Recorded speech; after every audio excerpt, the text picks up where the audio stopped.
Did you know there's a voice inside your head right now telling you that you're not enough, that you'll never change, that you're too far gone or too stuck or too broken to ever become the person God designed you to be? I need you to hear me. Open up your ears. That voice is not the truth. That voice is only a neural pathway in your brain that's repeated long enough that it feels familiar. Today, I'm going to show you exactly how to break it. Not with hype, not with wishful thinking, but with faith-centered neuroscience and the 5 steps that God used to completely transform my life from the inside out. By the end of this video, you're going to understand the exact steps to break the beliefs that have been sabotaging your identity, why your brain keeps dragging you back into the same old patterns, and then how to rewire those patterns using scripture and science. Not theory, not fluff. This is a real process that changed my life, changed my entire life. But before I teach you the steps, you need to know why I teach this. So I'm not coming to you from a place of perfection. I'm coming to you from a place of pain. For 21 years, everything in my life was built around making my dad proud. Every decision, every ounce of effort for every part of who I believed I was. But when he died, something in me broke. I didn't spiral because I hated myself. I spiraled because I didn't care anymore.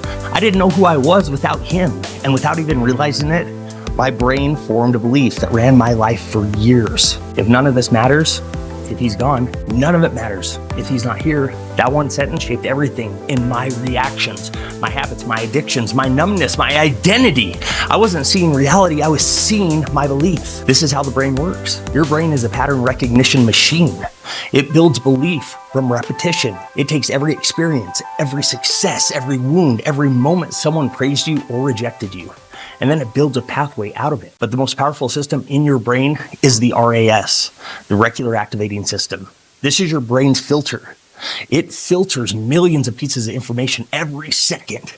And it only shows you what matches what you already believe internally. If your belief says that you're broken, you know your RAS is going to filter life to confirm it. If your belief says that you don't matter, your RAS hides opportunities. If your belief says you're going to always fall back, your RAS highlights every mistake and it blinds you to every victory. This is why 2 people can stand in the same exact situation and we can see 2 totally different realities come of it. Their filters are different. And Proverbs 23:7, it captures this truth thousands of years before neuroscience did. It says, as a man thinks in his heart, so is he. So how do you change the filter? How do you break the belief? Yeah, how do you rewire the pathway? Brings us to the process. So step 1 is you have to identify the lie. You write down the first 4 things that come to mind when you finish the sentence, I am ...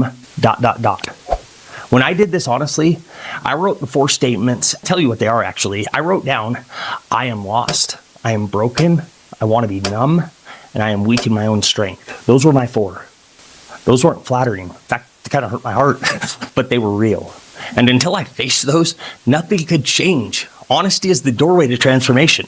All right, the second step is you have to replace that lie with a truth. Your brain cannot hold on to 2 competing beliefs at the same time.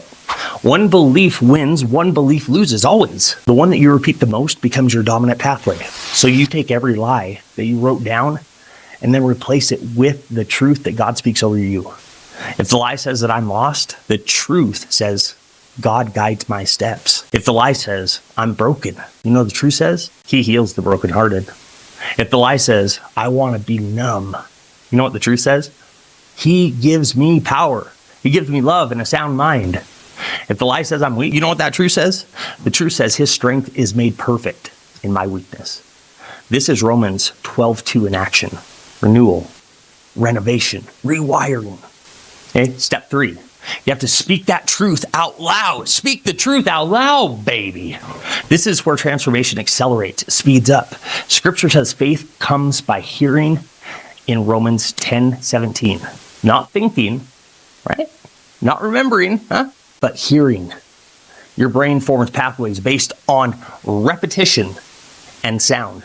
When you speak truth out loud, your brain hears it. It marks it.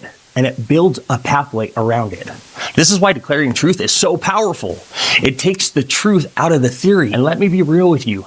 I still struggle when I try to do life on my own strength. I think everybody does. Every time that I start drifting away from God, the old pathway tries to pull me back. But nothing snaps me into alignment faster than remembering who needs me on my A game. Remember that.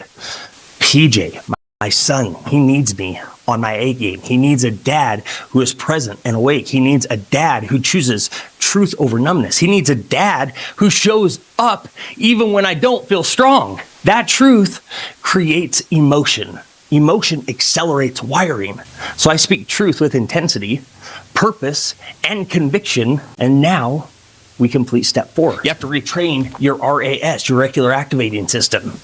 Your RAS starts filtering life through truth instead of lies. Everything in the world begins to shift. You're going to notice opportunities that you had been blind to for years. You're going to see strength rising in places that you thought you were dead.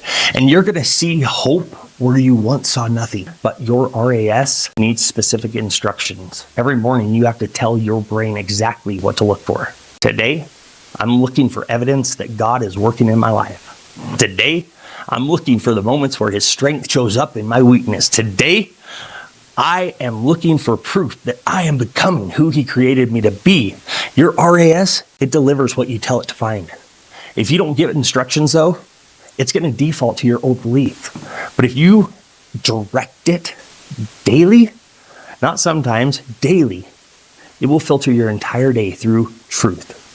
And then finally, let's turn this around for step number 5, the final step here, okay? You have to act before you even feel ready from that new place, your new identity, before you feel ready. This is the step people skip. And this is why so many people remain stuck. They want to feel different before they act different. But neuroscience, it shows us the exact opposite is true. Behavior change creates belief change. When you act like the person God says you are, your brain begins believing it. This is what James means when he says faith without works is dead. It's not a threat. It's a principle. Speaking truth without action, it leaves the pathway weak. Action strengthens. It strengthens it. Action reinforces it. Action wires it. Wires it in. When I started acting like the dad PJ deserved, I didn't feel like that man yet, but I showed up anyway. I acted from the identity God gave me, not the identity that my pain created over time. My brain caught up to my behavior finally. The new pathway became the dominant pathway. The new identity became my actual identity. This is the process. Identity. You have to identify the lie, replace it with truth, speak the truth out loud, retrain your RAS through repetition and direction, and then act from your new identity before you feel ready. If you do this for 30 days, promise you, you're going to feel a shift in your life. You're going to see the shift in your life. You're going to notice your reactions changing, your thoughts changing, your decisions changing, your hope returning, your strength rising, your mind renewing. If this process resonated with you, if you're ready to start breaking the beliefs that have been holding you back for so long, push subscribe to this channel right now. I release a new video around faith, around neuroscience every Monday at 9 a.m. So mark it, show up, keep growing. And when you finish this one, go check out last week's episode, right? Keep this process going in your life. Let's become the person God designed us to be together. Let's go.